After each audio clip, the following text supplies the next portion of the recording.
Alright, what's going on out there? This is Pete. We're on our way over to Bobby's shop, not his house. He's got a hell of a situation going on at his house, but we're not driving that far. He's got this extravagant fucking hobby shop over there that's just unbelievable. His garage at home, bud. Are you listening? I'm listening. Okay, his garage at home is converted into, it looks like a car museum. He's got an old diner in there. One section's an old diner, and then another section looks like just a fucking mechanic shop from the 50s. And then, of course, he's got 3 or 4 lifts, and they're full of cars, old antique cars, and it's actually pretty cool, dude. But we're going over to his shop. Now, this is a warehouse he's got, and he's kind of got that converted, too. And that kind of looks like an old gas station inside there, Sinclair gas station. And I don't know if anybody out there, how long everybody's been watching my videos, but I made a 1956 Cadillac desk for this guy. It was a red Cadillac desk, and we're going to get a good gander at that and see what it's still looking like, because that was about 4 years ago. But we're mainly going over there because Bobby had traded a guy for a car. The guy owed him some money. We're going to let him tell you the story on it, but it's a 1963 Karmann Ghia.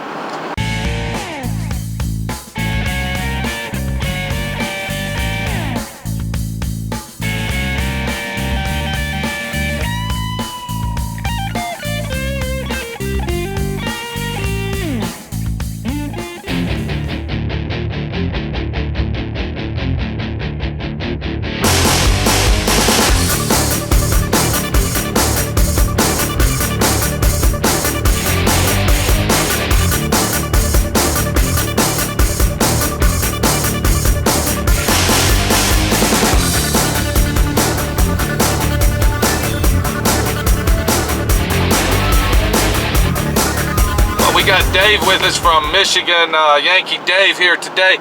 And now, didn't you say that you're restoring a car yourself, and you plan on spending about $100,000 on this fucking thing? Well, I hope not, but okay, but I think it'll get up there. It'll get up there, and you're at the point of no return because you just said the magic word. It's going to cost whatever it costs, because that's what I want.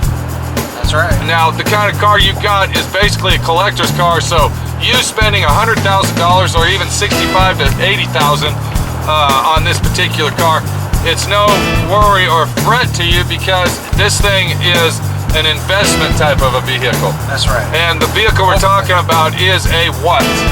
69 Dodge.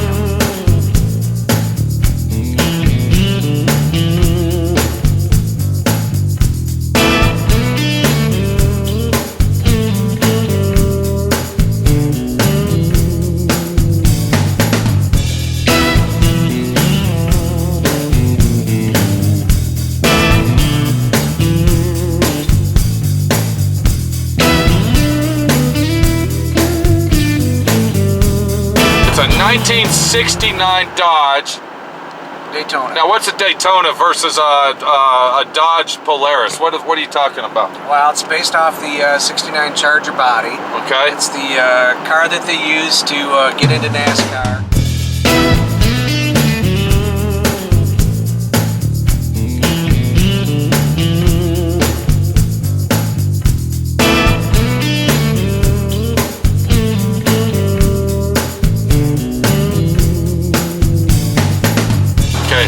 NASCAR, what do you mean? Well, they had to produce 500 of them. You're talking about the race cars, NASCAR. The race car, yeah. Okay.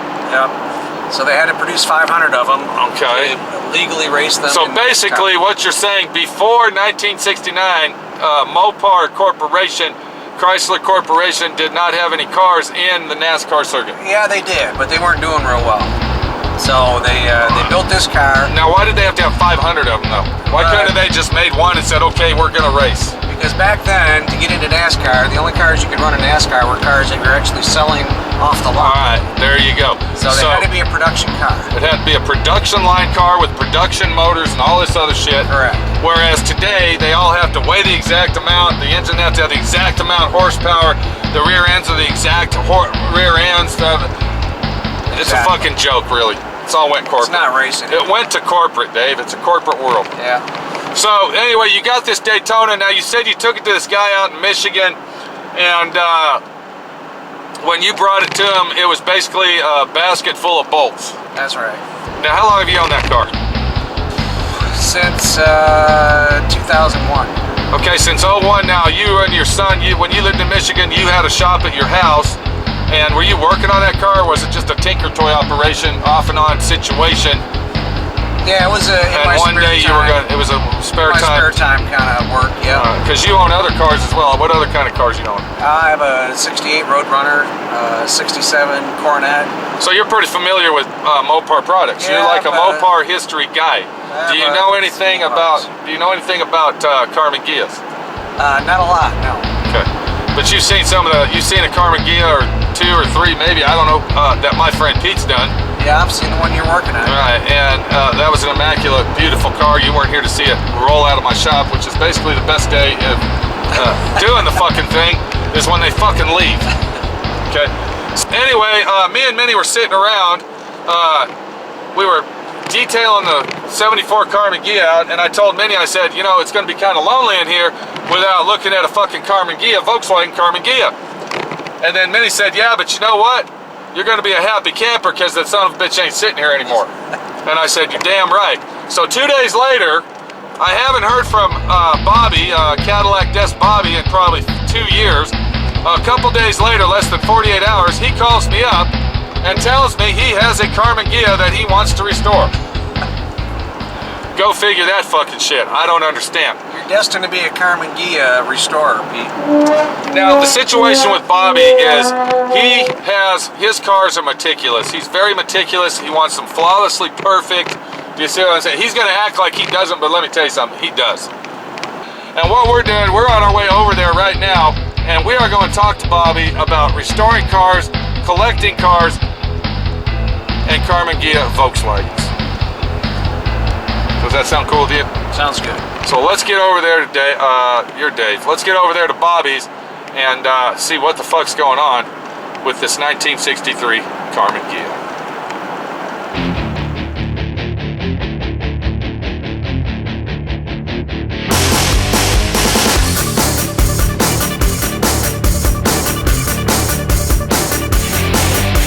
All right, we're over here at Bobby's place now. Remember, this is the guy with the 56 Cadillac. Was that a 56? Yeah. Your desk? 56 Cadillac. Now, when we came over here before, it definitely didn't look like this. We just walked back into 1955, I would say, 56 with all these cars. Let's talk to Bobby and see what he's got. What's going on, Bobby? Oh, not much, man. Don't be camera shy, bud. You're fine, dude. Okay, you're fine, bud. So what's going on, dude? Just How's that desk doing? doing good. Is it? Yes, sir. Well, let's look at some of your cars and see what you got here. You got a museum, bud. You really fixed this place. Let's talk about who painted that wall over there.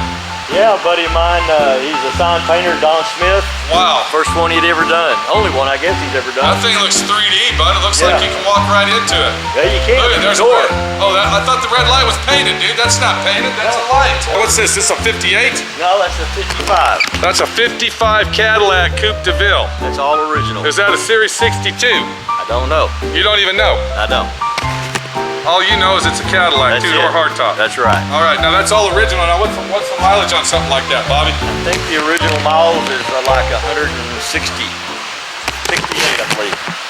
The motor's been redone, the tranny's been redone. And I can see that you're right about being original because there's a dent in the rear quarter panel. I'll bet that's the original paint as well, isn't it? I don't think it's the original You paint. don't think so? Because it sure does look like it. Yeah, I think it's been Or painted real one close time. to it, dude. It's original color. Yeah, I saw another car on the other side. Now that's a Ferrari, right? Let's go Yeah. look at that, bud. Did you have that car restored or did you buy it this way, Bobby? Totally original. It's only That's all factory original as well? It's only got 13,000 miles on it. Now what? 89. That's a 1989 Testarossa or what? No, it's a Mondale T. A Mondale T. What does that mean? That's the name of that particular series of Ferraris. They only made them 2 years. They put a back seat in. And Oh, so that's got the back seat. That's the four-seater. Yeah. Ferrari. Now, does that have a Ford drivetrain in it? no, Or is that a Ferrari? Ferrari. It's Okay. complete Ferrari. Yeah, that's a beautiful car, bud. Yeah, it's fun.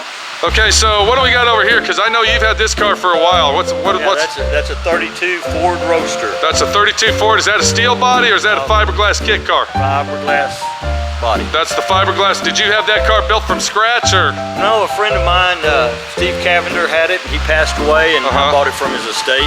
Oh, okay, okay.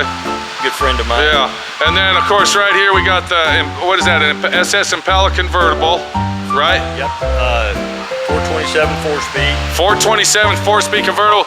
We got the Chevy Nova 66 model over here, Chevelle Nova, whatever you want to call it, Nova 2, Chevelle 2. Right.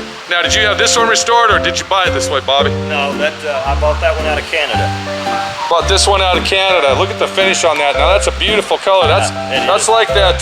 That's the factory aqua blue color on that car, which is very beautiful. The paint job on this thing's even beautiful. It is. It's nice. Do you see how that is, Dave? Interested in this Impala. It's got a special hood. Yeah, they only made 250 of them. Okay, we got some news going on here about the Impala. Let's check it out and see what's different about this car versus all the other Impalas out there. Okay, well, hold on, That's Dave. cool. You said something was different about this car. What's going on? Well, yeah, see, because it's a 427, it has a special hood. Uh-huh. You know, don't normally see that hood. And that's original factory, Bobby? Uh-huh. Huh. Yeah, this is all. And you said this is a limited edition. Well, yeah, they just made How many of those? 250 of them. So this particular model with these features on it, there's only two of the color and what else? 4-speed. 4-speed on 27 SS. Yeah, you're right. That is. Buckets, pearl white interior. Uh-huh. Wow. I've never seen one of those. And how many? 250? 250 that I know of. And that's all factory original? Or it's been No, restored? it's been totally restored. Now, what's the story on this? I don't understand. What did you tell me about? That's Oh, I just convertible. told you. I'd been looking for one for a while and finally kind of found one. Wow. Everybody had the kind of the original 6-cylinder motors, and this has got a 350 700R transmission. Now, who restored this car? Did you buy it this way? I bought it this way. A gentleman, he was about 80-something years old. He had done it, put it in the garage, and he had, 80 years old, restored this? well, he had it done. Oh, he had it restored? Yeah. Oh, okay.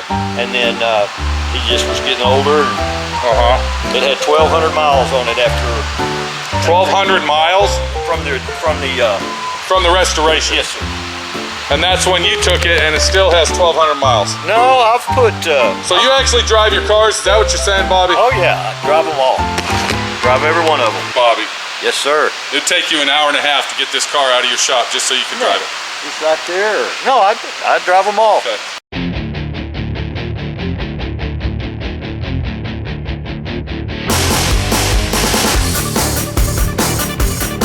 But we're really not here to look at these cars, Bobby. We're really not here for that. We're here to look at the Karmann Ghia. Yeah, All right, this little toy that you've been talking about that you want to restore. yeah. Where is it? Come on back here. Okay, do you have the air conditioner on anywhere?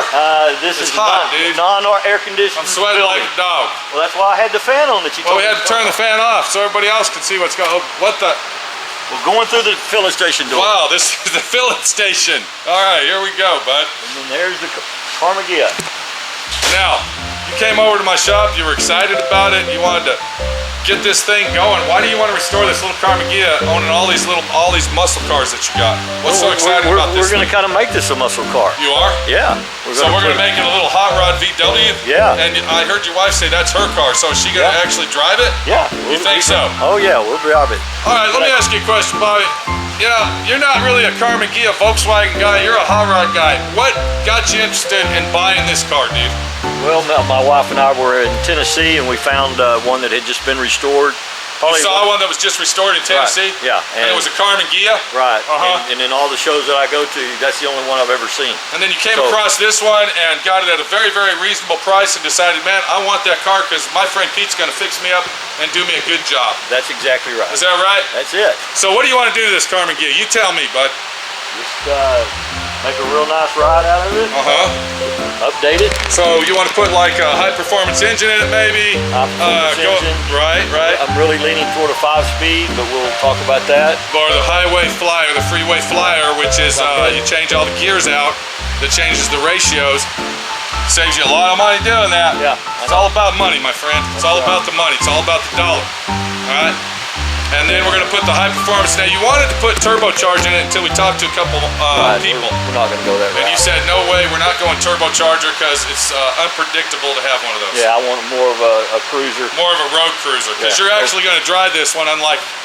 All those cars out there are drivable. Every one of them. Do you think he really drives them? Come on, Dave. Look at his museum, bud. I'd like to go for a ride and test that theory, see if he really does drive them. Can we go ahead and drive? Let's get him out. We'll go drive each one of them. Well, I do that from time to time. Okay, Bobby, sure thing. Okay, if we look right here, look what I just found, dude.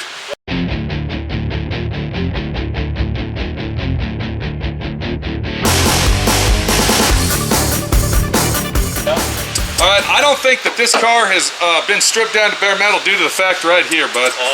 Okay, you got paint peeling off inside. I'll bet you if we strip this car down, this paint is going to be under the rest of the car. All right, what I'm looking at, Bobby, here is that they repainted this car several years ago. They were going to go with white. They went ahead and put this rubber on here. You can see that this thing's been sitting for a long time, dude. And if we look inside right here, as I'm looking at the nose, I don't see any hidden damage anywhere. The metal looks all straight and clean, so that's telling me that this is actually a very, very clean car, being the year of a 1963.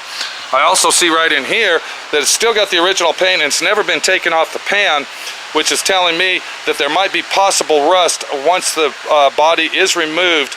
There might be possible rust on the rocker panels due to the fact that if you look right down in through here, this is where all the moisture goes through, and then it goes down into the car and rots out your rocker panels.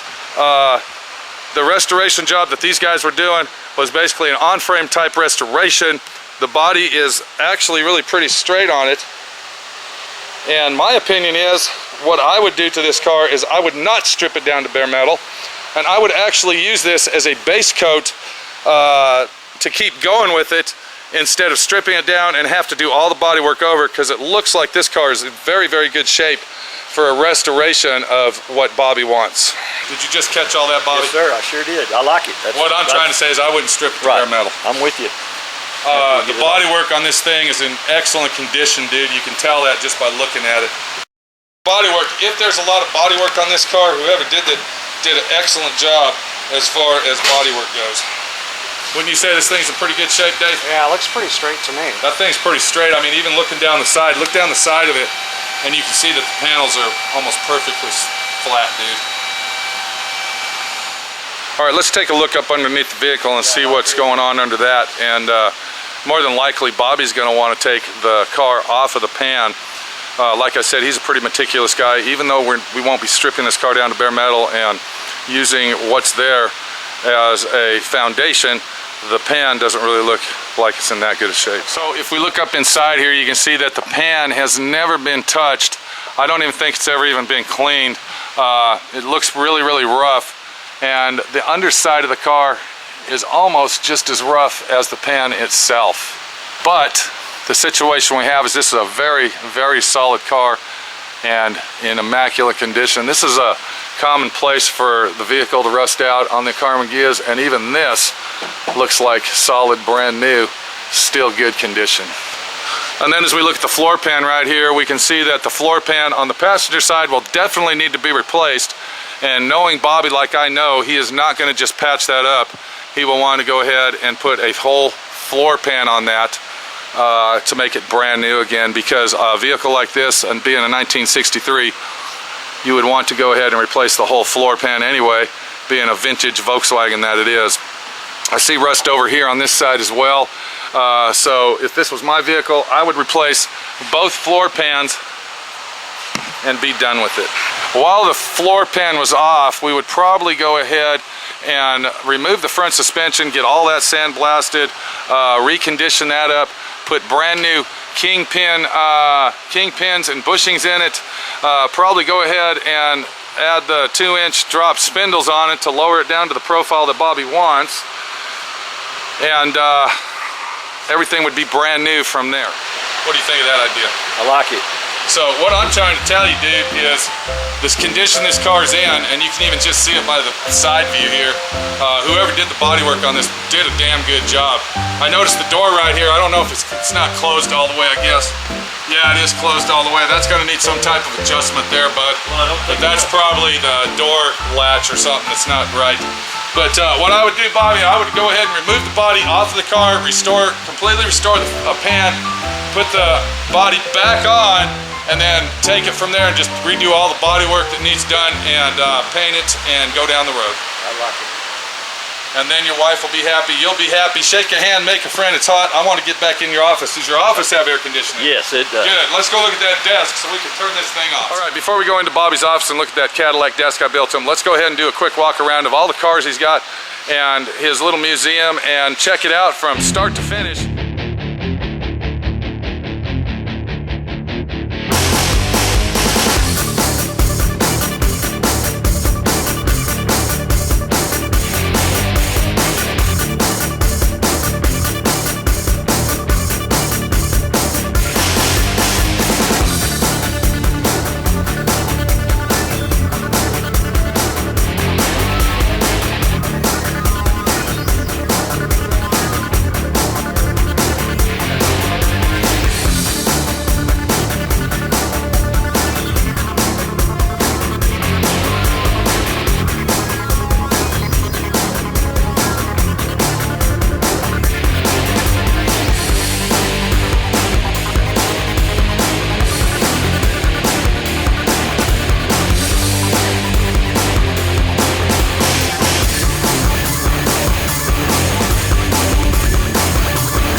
Wow, now that is a museum, especially in the middle of Texas, the middle of the summer in Texas, and you're sweating and it's 300 degrees out there. I gotta say, I think I just lost 5 pounds. Anyway, let's look at that desk that my friend Pete built, yeah, let's just check it out. How many years was it? This is 4.5, 5. About 4 years ago, my friend Pete built this desk. I don't even have any good pictures of it on my website, so hell, I might as well get a couple pictures of that. So here's our desk we built about 3.5, 4 years ago. Still holding up, looking like a beautiful, beautiful car. That thing looks so nice, it looks like it's made out of fiberglass, Bobby. It really doesn't even look like the real car. You still happy with it or what? Oh, yeah, my friend Pete, he put a heck of a paint job on it. Yeah, now do you use that light that I put in there? I guess you do, huh? Right now, dude. Oh, do you actually use it? All the time. Wow, did you see that light I put in there under his... That was a real trick doing that, bud. See how I put that light in there and it makes his desk glow? Yeah, I decided to make that.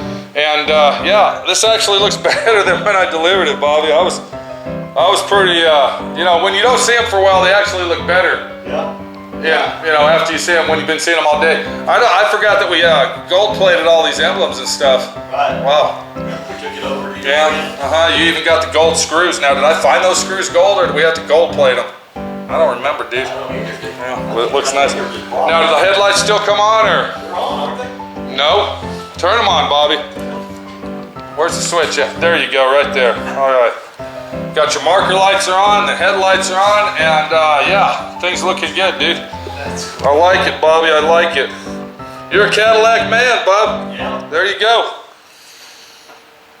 All right, Bobby, thanks for the tour, and hopefully we'll be doing some business with our Karmann Ghia. Shake a hand, make a friend. You're a Texan, bud. You like shaking hands. That's it, I do. All right, now let me explain something to you. When you leave, he's going to ask you to shake your hand, bud. That's how Texans are, so be prepared. Take it easy, Bobby. All right. All right.